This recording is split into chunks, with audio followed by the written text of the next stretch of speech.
ብቻ እንድትሆን አልፈቅድልህም እኔ ያለውልህ ምናምን ብለሽ ዋሸሽኝ አይደል? አይ ዋሽቼ እንኳን አይደለም። ያው ካታም እንዳስለነበራችሁ እንዳረብሻችሁ ብዬ ነበረ። ጓደኛሞች እኮ አይረባብሹ። ከፈለግሽ በሰዎች ፊት እኔ ጋር መምጣት የሚደብርሽ ከሆነ ሚስጥረኛ ጓደኛሽ መሆን እችላለሁ። ምን? ለምንድን ነው ሚስጥር ጓደኛሞች ምን ሆነው? ንገረኛ። አንተም ያልጠፋውን ጠዋሴን ህመም ልጨምርበት የመጣኸው የእናንተን ግንኙነት ሰው እንዳያውቀው ነው? ከዛ ሁሉም ሰው እየመጣን እንዲናገረኝ ነው? መልስልኛ። ቤሌ ምንድን ነው ያውንሽው? ታውቆሻል፣ እየጮሽብኝ እኮ ነው። ሲቀጥል እኔ ከማወራው ወሬ ጋር ፍጹም ተቃራኒ ነገር ነው እያወራሻለሽ። ይቅርታ ባሩክ፣ ማስተዋል የሌለብኝ ነገር አስተውሽ ነው ስሜታዊ ሆኜ የተናገርኩክ። ምንም ያህል ስሜታዊ ብትሆኚ ሐሳብ በማቅረቤ እንደዚህ መናገር አልነበረብሽ። ይቅርታ።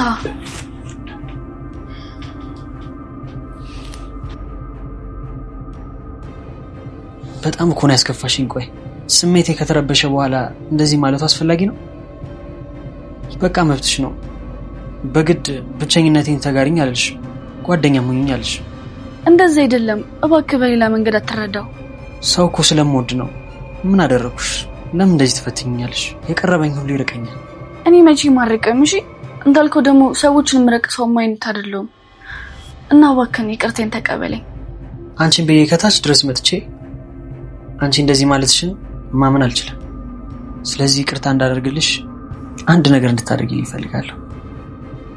ምንድነው? መቼም እምቢ ልትይኝ አይሆንም። አይ አልልክም፣ ግን ማወቅ ፈልጌ ነው። የምታደርጊበት ጊዜ ሲደርስ እነግርሻለሁ። እሺ ስለዚህ ታርቀናል ማለት ነው አይደል? በሚገባ።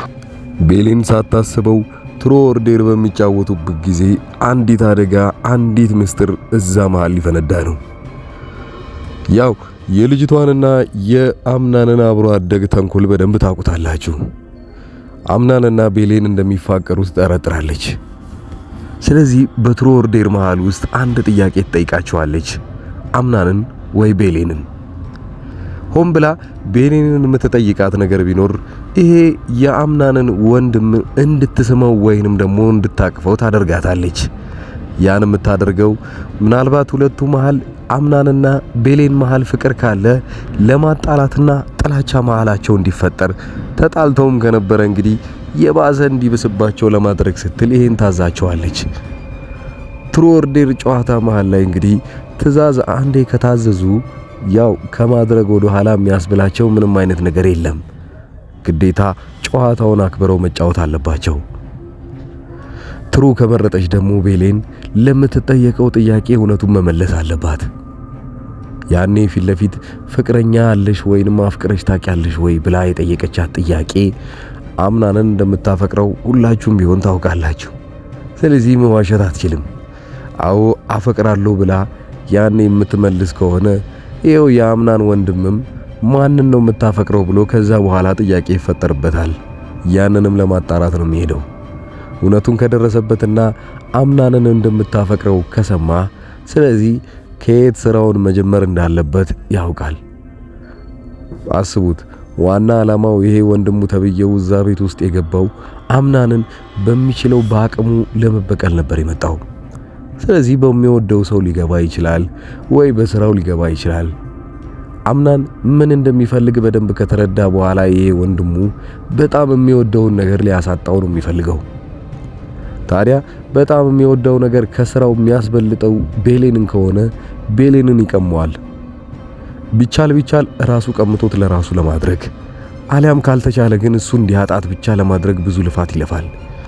ይሄ በቀጣይ ክፍሎች ውስጥ እናያቸዋለን። እዛው ጨዋታው ላይ ግን ቤሌን ዋሽታ ምናልባት ማፈቅረው ሰው የለም ካለች አሁንም ቢሆን ለሱና ለአምናንና ለቤሌን ሌላ ጥላቻን እየፈጠረ ይሄዳል። ቤሌን ይህንን ትበል እንጂ አምናን የሚያስበው በቃ ለኔ ያላት ፍቅር አልቋል፣ ከዚህ በኋላ ተስፋ ቆርጫለሁ ማለት ብሎ እንዲያስብ ያደርገዋል። ያኔ ወደ ኋላ መለስ ስንል ክፍሉ ድረስ ገብቶ እንኳን ይቅርታ ቢጠይቃትም እንደማትቀበለውና በዚሁ መልኩ አብራው እንደምትቀጥል በዛ ላይ አዲስ ሚስት እንዳለውም ጭምር እየነገረችው ነበር ጥላው የጠፋችው።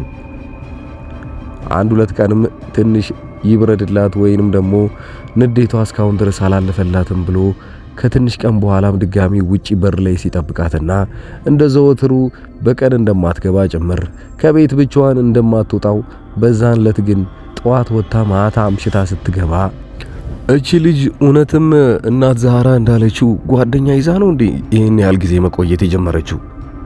ያን እንግዲህ ራሱ ልቡ ውስጥ መፍጠር ከጀመረ ሰዓት አንስቶ አሁንም ቢሆን አምናን ነገሮችን በእርጋታ ለማስተካከልና ሁሉንም ነገሮች ወደ ነበሩበት ለመመለስ በጣም ይከብደዋል። እሷን ለማናገር አሁንም እየተረጋጋ ነው እያወራት ያለው። ታዲያ ጥያቄዎችን ይጠይቃቸዋል። የት ነበርሽ እስካሁን ድረስ እንደዚህ አምሽተሽ ስትመጪ? ይሄ ነገር አይመለከትህም አንተን። እኔ ማምሸትም ሆነ ወደ ፈለኩበት መዋል እችላለሁ። አንተም የምትፈልገውን ጀምራል አንዴ። ቤሌን እባክሽን ያለፈውን ነገር እንርሳ። እኔና አንቺ የተጣላ ነው በጣም በትንንሽ ነገሮች ነው። አንቺም እኮ ቢሆን ጥፋቶች አጥፍተሻል።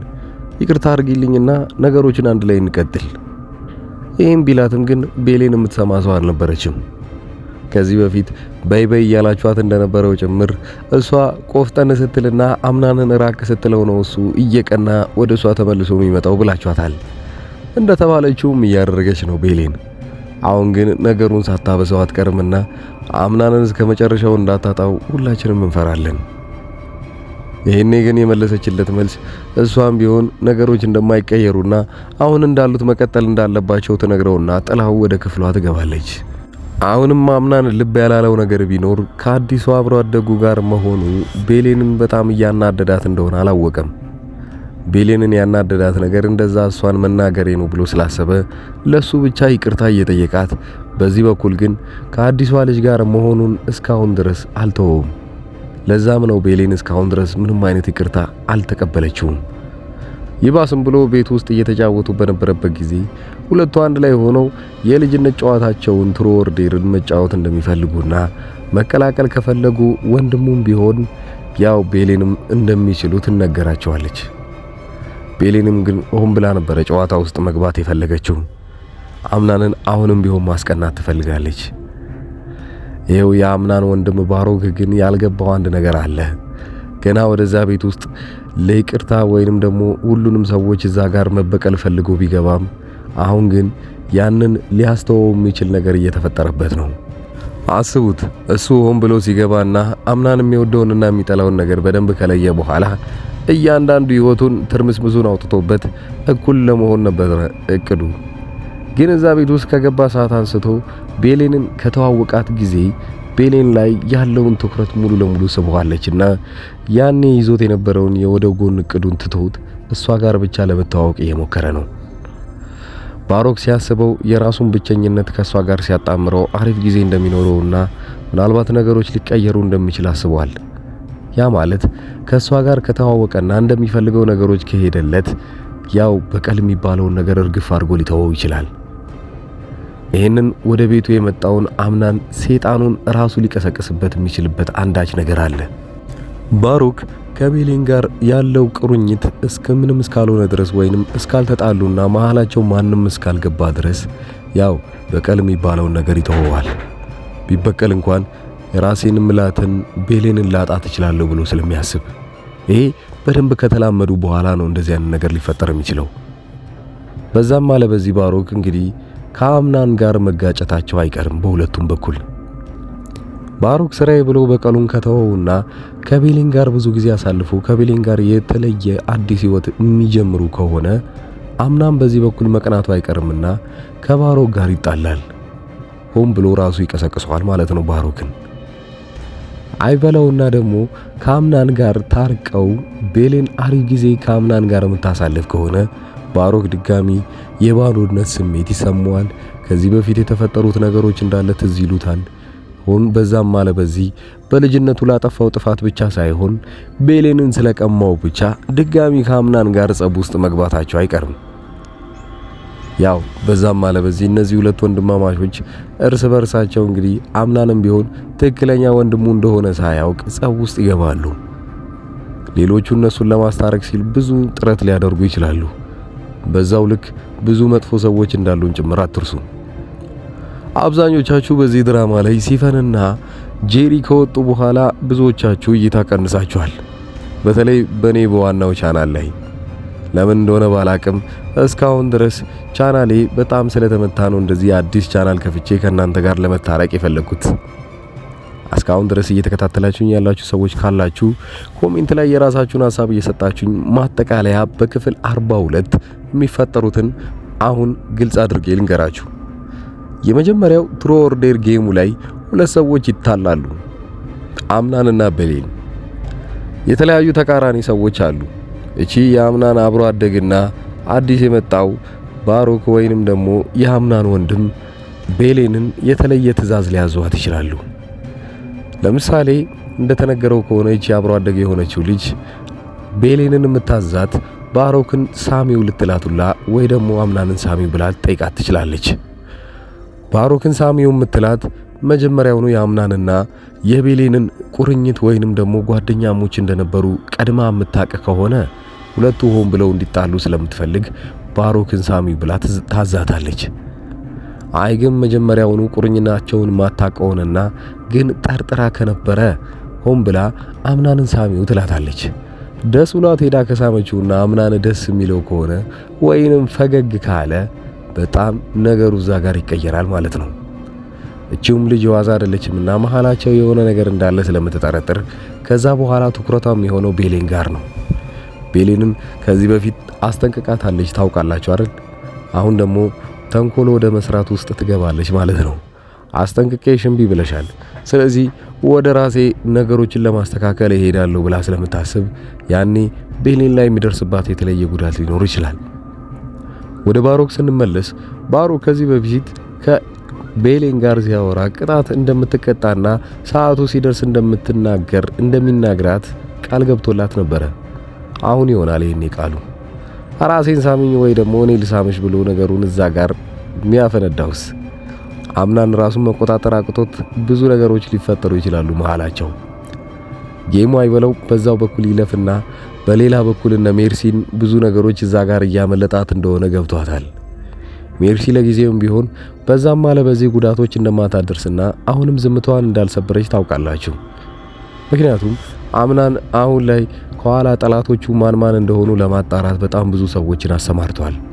ስለዚህ ሜርሲ ዝምታዋን መስበር አትፈልግም። የእናት ዛህራና የቤሌን ጉዳይ እናት ዛህራ በልጅነቷ ልጅ እንደጠፋባት ጭምር እሷን ሳታገኝ እንዳትሞት በጣም እየፈራች ትገኛለች። ያኔ ስትጠፋ የነበራትን መልክ በደንብ ስለምታስታውስ እናት ዛህራ ይሄንን ትበል እንጂ ቤሌንም ደግሞ የጠፋች እናቷን በወጣትነት ጊዜ የነበራትን ፎቶ ብቸኛውን ተቃጥሎባት እንደሆነ ትውስቷ ግን አሁንም ቢሆን አይምሮዋ ላይ እንዳለን ጭምር አሳይታናለች። ሁለቱም የሚገናኙበት ቅርብ የሆነው ነገርና በጣም መረጃው ቅርብ የሆነ አንድ ነገር ብቻ አለ፣ እድሜ። የቤሌን እድሜና እናት ዛህራ አሁን ምናልባት ልጅሽ በህይወት ብትኖርና ስንት እድሜዋ ሊሆን ይችላል ብላ ስትጠየቅ እድሜዋን ጠቅሳ ነበር በ20 ቤቶች ውስጥ። ስለዚህ ሁለቱም ተመሳሳይ እድሜ ሲሆኑና በዛ ላይ ይሄን ነገር ጠጣ እናት ዛህራ በልጅነቷ የት እንደነበረች የት እንደሆነችና ለምን እንደጠፋች ከጠየቀቻት ምናልባት ከጠፋችው ልጇ ጋር ተመሳሳይ ነገር እንዳለ ሲገባት ያኔ ወዲያውኑ ነገሮችን ለማስተካከል ስትል ቤሌን እውነታውን ታጋልጠዋለች። ሁለቱ እናትና ልጅ እንደነበሩ እርስ በርስ ካወቁ በኋላ ምንም ይፈጠር ይመስላችኋል? እናት ዛህራና ቤሌን አንድ ላይ ለብቻቸው መኖርን ይጀምራሉ። ገና በልጅነታቸው ያጡትን የእናትና የልጅ ፍቅር ብቻቸው ማጣጣም ስላለባቸው እዚህ የሰው ቤት ውስጥ ምንም እንደማይሰሩ ወዲያው ለራሳቸው ስለሚገባቸው ሙሉ ለሙሉ ቤቱን ለቀው ይወጣሉ። አምናንም ቢሆን ይሄን ነገር ከዚህ በፊት ቃል ገብቶላት ነበረ። ያኔ ብቻውንም ሲያወራ ቤሌን የጎደላት አንድ ነገር እንዳለ ተረድቷል። ለሱም ቢሆን ለሷ ትልቁን ስጦታ ሊሰጣት የሚችለው እናቷን ማገናኘት ነው። እሱ ግን አርቆ ስላሰበ እዛው ከቤቱ ቢጀምር ኖሮ ምናልባት ወዲያውኑ በቀላሉ እነሱን ሁለቱን ማገናኘት ይችላል። መጀመሪያ ግን ማድረግ የሚችለው የራሱን የንብረቱንና ሙሉ ለሙሉ የድርጅቱን ነገር ማስተካከል ነው። ያን እስኪያስተካክል ድረስ ደግሞ በዚህ በኩል ወንድሙ ይወገዋል። ይህን ነገር እንደ ድር ድራማ በጣም ውስብስብ ስለሆነ ነገሮችን እንዳለ አብረንም እናያቸው ይሆናል። እስካሁን ድረስ አብራችሁኝ ያላችሁ ሰዎች ቻናሉን ሰብስክራይብ ማድረጋችሁን አትርሱ፣ ምክንያቱም አዲስ ነውና። ሌላው በዋናው ቻናላችን ሲስተካከል አንድ ላይ እንመለሳለን። ሌሎች ድራማዎችንም በዚሁ ቻናል ላይ ጠብቁን። መልካም ጊዜ